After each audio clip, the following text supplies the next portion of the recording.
aujourd'hui nous allons réaliser le tirage des Sagittaires pour le mois de novembre 2020. Donc c'est une nouvelle formule où je réalise dans la même vidéo les énergies générales et les tirages sentimentaux. Donc voilà, l'objectif c'est de rester sur le format court comme on avait jusqu'à maintenant. C'est pourquoi j'ai tiré les cartes à l'avance afin de gagner du temps. Donc nous allons commencer par les énergies générales sur le tarot des chats mystiques. Ensuite nous décrypterons le Tani le Normand et nous poursuivrons avec l'oracle de la triade pour les tirages sentimentaux. Alors, qu'avons-nous ici? Donc, pour nos Sagittaires, le mois risque d'être un petit peu houleux, car nous avons pas mal d'informations à vous transmettre. Alors, ici, nous avons la carte du 5 de ciel, qui vous dit que rien ne sert de vouloir la victoire à tout prix si c'est pour écraser des gens sur votre chemin. Ici, nous avons le chaton de terre qui est inversé. Et donc il vous demande qu'est-ce qui vous empêche d'avancer dans vos projets. Faites un petit peu le point pour savoir ce que vous voulez réellement et comment atteindre vos objectifs. Ici nous avons la reine de terre qui elle aussi est inversée. Elle vous invite à ne pas tout gérer tout seul tout le temps, car vous allez droit à l'épuisement. Pensez à demander de l'aide.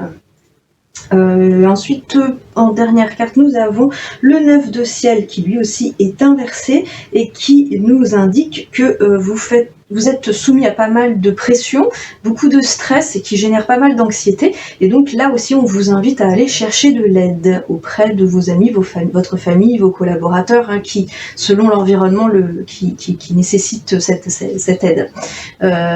Donc voilà. Donc ici, on vous dit la victoire à tout prix, c'est pas forcément intéressant si vous n'avez pas défini précisément vos objectifs.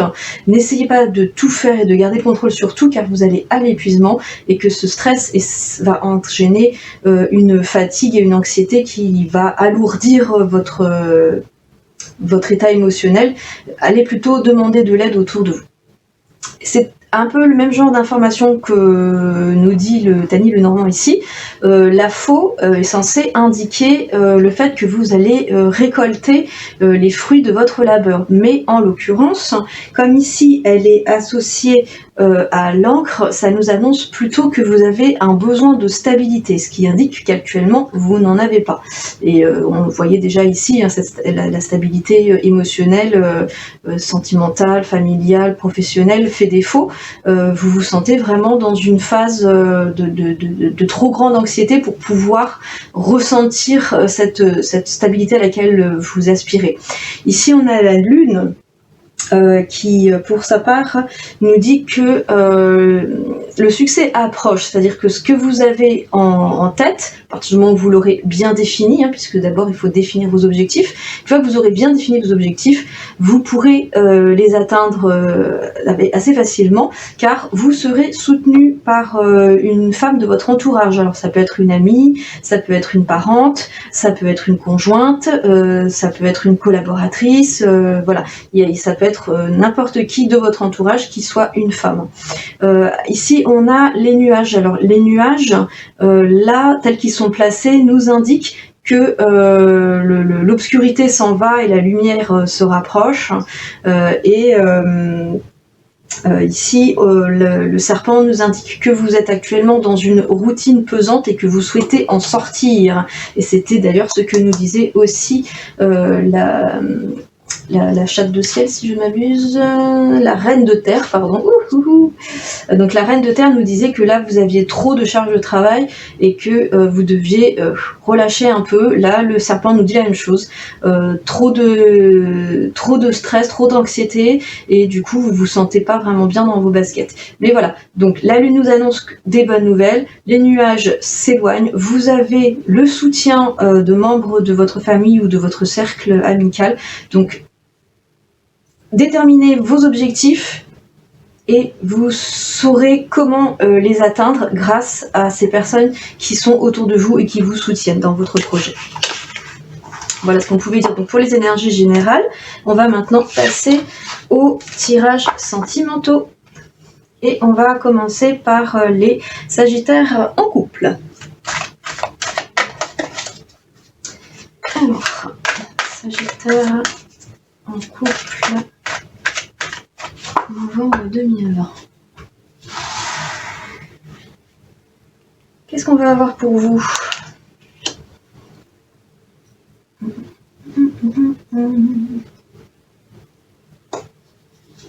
Pas une qui se cache en dessous, non.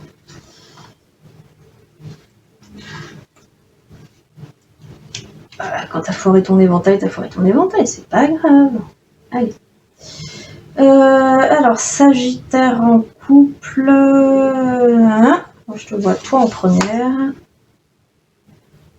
Toi en 2. 3. 4. Et 5. Ok, donc on commence par un tirage en croix. On regarde ce que ça nous dit et si besoin, on sortira une carte complémentaire dans le deck. Qu'est-ce qu'on a? L'illusion, la clé, l'éternité, le choix et l'isolement. Alors, c'est un peu tout et son contraire. Donc, comment est-ce qu'on va expliquer ça? Il semblerait que certains d'entre vous passent par une période où ils ont le sentiment que leur relation, c'est plus ça. Et ils se demandent du coup si ça vaudrait pas la peine de prendre un autre chemin. Hein, je dis pas dans l'ordre, parce que c'est pas ce que ça m'inspire. Là, ce que je vois moi, c'est est-ce que je suis bien dans la bonne relation? Est-ce que c'est pas le moment de prendre la décision de faire autre chose? Voilà. Mais à côté de ça, on a la clé et l'éternité qui sont toutes les deux des cartes d'engagement très fortes qui disent que la relation est saine et qu'elle marche sur la durée. Alors, chose étrange, on a quand même l'isolement en synthèse qui nous indique que malgré les éléments positifs de la relation, c'est comme si vous y croyez pas et du coup vous vous repliez sur vous-même dans l'espoir de peut-être trouver une autre voie. Alors on va regarder ce qu'on peut avoir comme information sur la carte de l'isolement. Vous voyez, j'ai la carte de la fusion qui est une carte d'engagement avec la carte de la fusion, c'est vraiment les amours sincères, les relations fortes avec un engagement fort comme un pax, un mariage, une vie commune, des choses comme ça. Donc je vois pas, là dans le tirage tel qu'il est, je vois pas ce qui vous freine et pourtant il y a un frein. Je vais vous laisser seul juge de l'origine de ces craintes et de ces freins, car je connais pas votre histoire, je peux pas la juger, mais pour moi, au travers des cartes voisines, on nous dit que c'est une relation saine, stable, sur la durée, sincère, et qu'il n'y a pas de raison de douter. Voilà ce qu'on pouvait dire pour ceux qui sont en couple. À présent, on va faire le tirage des Sagittaires célibataires. Alors, Sagittaire célibataire, qu'est-ce qu'on peut vous dire pour vous?